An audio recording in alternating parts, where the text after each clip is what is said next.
गासैनिसिमबो खुलुमनाय बावहरबाय। आं फुलुं नार्जारि। नोंथांमोननि गेजेरावहाय आं दिनै आं सुजुनाय दोंसे खन्थाइ आवरायनो आखायाव लादों।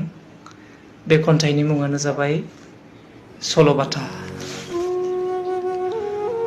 साहानि हिमालय हाजो सारि सारि, बेनि फैलाव हायेनाव मिथिंगानि समायना महरजों दाजानाय गय खान्थाल थाइजौ बारिजों बुंफबनाय जोंनि बर' गामि। बे गामि सेरजों बोहैलांनाय दैसा गाथोनाव गामिनि खुदिया लोगोफोरजों गेलेयो जों आबोर सिबोर। गामिनि लामा दथायाव दुब्लि फोथाराव गेलेयो जों आमाय जुमाय थाखोमालायनाय। बेयावनो रिंखांफैयो रोमै रोमै मोसौ गुमग्रा लावखारफोरनि दामनाय मिलौदो सिफुंनि देंखो।